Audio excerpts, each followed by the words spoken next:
I've noticed something about myself that I seem to be incapable of changing, which is before I am going to talk, it's very frequent that I'm silent for a little bit.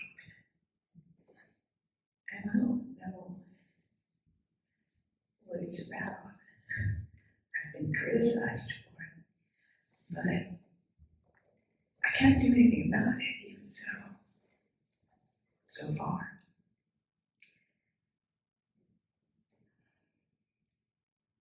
I had the idea when I was coming up here, I thought I would take one of those bottle brush flowers that came up before, partly because of the Koan I'm going to talk about, but also my grandmother used to call them bottle brushes.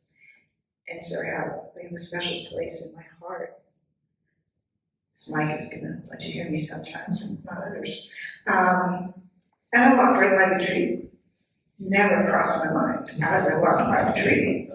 Hence, you see, no bottle brush flower, precisely. But you get to hear bottle brush. My Long Island garden.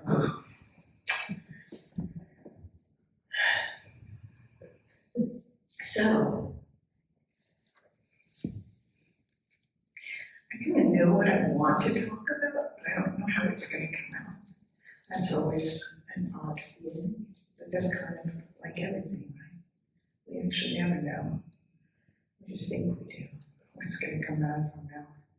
The thing that makes it difficult for us is thinking we do. Maybe we need to plan, maybe we need to get it right, and all that stuff. You've heard that before. Still true. We have to hear things a lot. And sometimes the truth comes in just the right way. Like, oh, that, you meant that? That exact thing that you've been saying for 30 years? Oh, I get it. Thank you.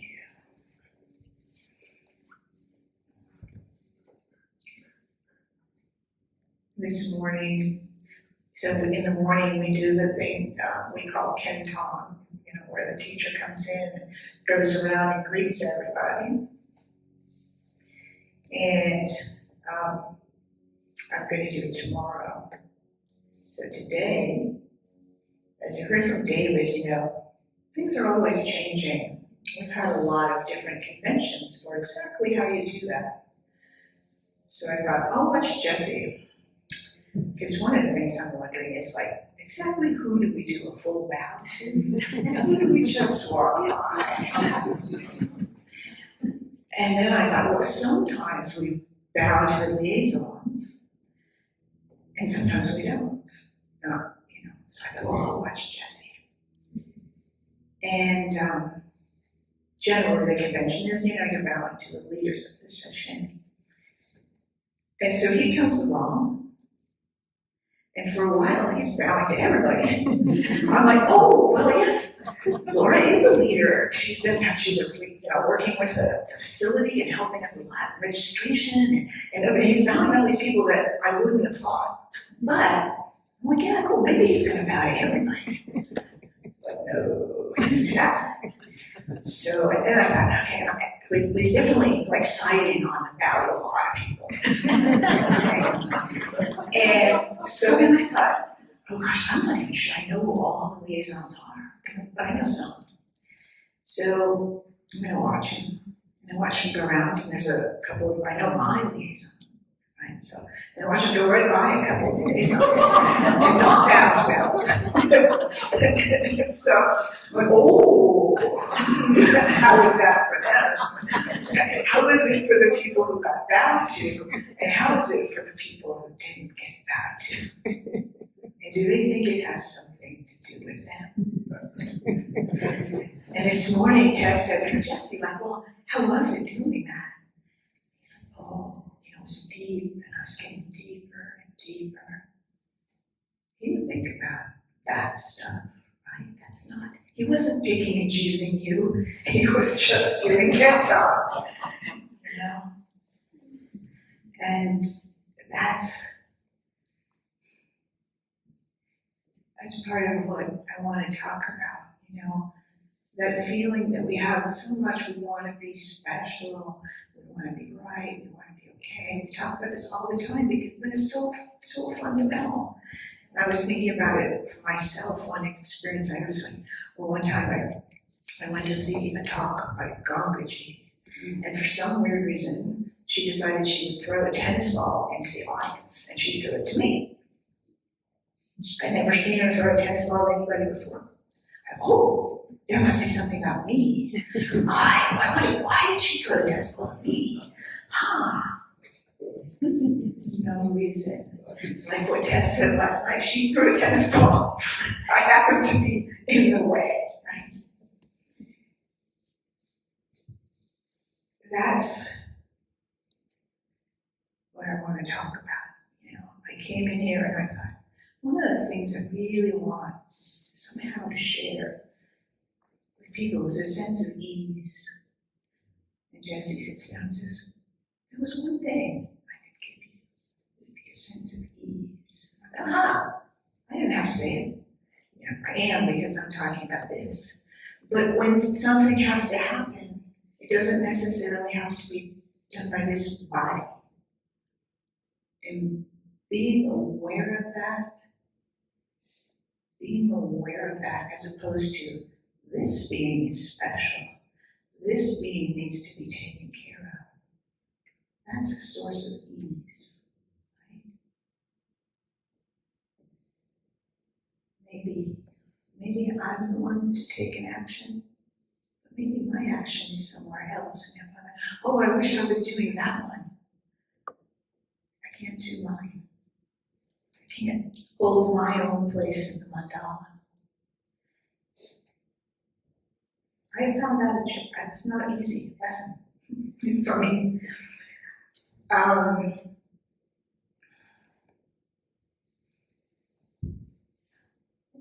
So I picked the Koan to sort of hold the talk, little piece of this Koan. It's from the Blue Cliff record, and it's called, it goes, Changsha went wandering in the mountains. He was a teacher somewhere. Maybe he went wandering in the Mission District in San Francisco. He was out wandering. And he came back to his monastery and he was met by the head monk, the leader, and the leader says, where have you been? And he said, I was out following the scented grasses. I went out following the scented grasses and returned chasing falling flowers. Sometimes people say the other way around, or some variation. But it's a representation of this Taoist idea of free and easy wandering. Just going along and meeting what appears. And what appears is for you. Not your idea of what should appear or where you should go. I should get a bottle brush. Well, I didn't. I should do whatever. And this koan, there's more to the koan, but that's all I'm going to say for now. This koan is actually when I took refuge, which was nearly 20 years ago, I discovered, because I looked into this. And we're going to have a refuge ceremony here a little bit later. And it's, most of you know, but maybe some don't. It's just an opportunity to formally go through a process of looking at the Buddhist vows. What are they in your life? What are they for you? And then saying it publicly. Saying it publicly and joining with community, big deal. Just like going to Dosan. Say it. Say what's up. It's really for you, and you will hear things you didn't realize while everything was just rolling around in your head, But anyway, so my name, at that time that I was given, where you're given like a name, my name was Chasing Falling Flowers. I wasn't terribly pleased with this name. In fact, I was a little ashamed of it because it seemed so different from everybody else's names. And I mean, it was okay, it was like what it was. But I was like, well, like that.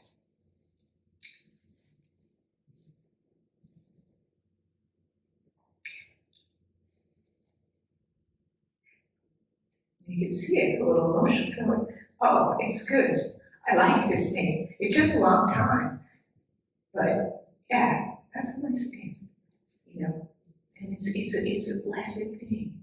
It's simple and plain, and it's freedom for me not to think I need to be you. When I forget something that Kai does, and I go, wow, that was great. I don't think, why did I do that? I could have done that just as well as Kai. You know, he's like, no, great. I'm doing that through Kai, right? It feels really different. It's like, great. Or, God, I really don't like that. Why is that person doing that? They're so annoying. Oh, I do that too. I do that too.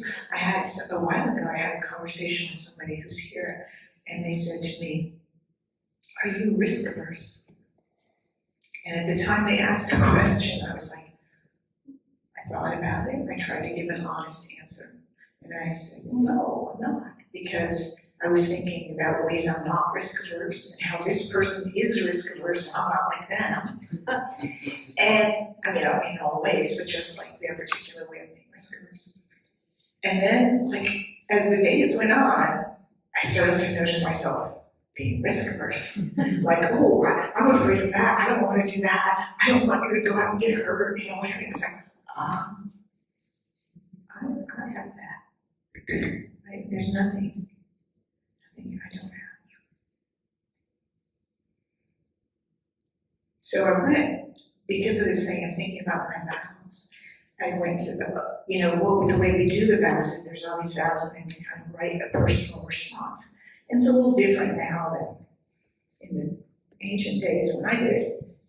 But it's the same basic idea. So I thought, oh, what did I say about anything? So I looked at just the first one. The first one, I take refuge in awakening. And I said, there is no identity that needs protection. I take refuge in life right now. Not bad. There's a million other ways you could answer. You could say a poem, you could say whatever you say is yours. But I looked at it, I was like, that's kind of mean. But I barely knew what I was saying. And that's another thing about walking the path. You have the same realization over and over and over again, but it's just a little bit different each time. And it's your realization, like they talk about, any teacher has their own dharma, right? And that's what that is, because how does the truth come through that person? Through what they notice, through how they feel, you know? And so, actually I'm going to jump to something I was going to say. I'm going to talk about John, by the way, in case you're thinking, she saw John not long ago, you should talk about him. I will. The first thing I'm going to say, read, that was something I came across that he said, freedom doesn't come because you are seeking freedom. It comes because you're curious and willing to be brave enough to face who you are and what sort of situation you are in and love it. Words of wisdom from our founding teacher. Brave. I think of brave all the time in my work with students. This practice really takes courage. Tremendous. I think Tess put it like, let go of the cliff over and over and over again. And we all have our own cliff, and whatever our cliff is, it's like, what am I risk averse about? I really don't want to let go. Over and over and over. But there's knowing it takes courage, and the place to look is exactly you. Your with what you notice. That's your gift. And every time you don't do it, you think you need to be something else, you're deprived. I mean, the world's fine, because then that's what happened and that's okay. So, so it's like done. But it's harder for you, and the world misses you. The world misses you.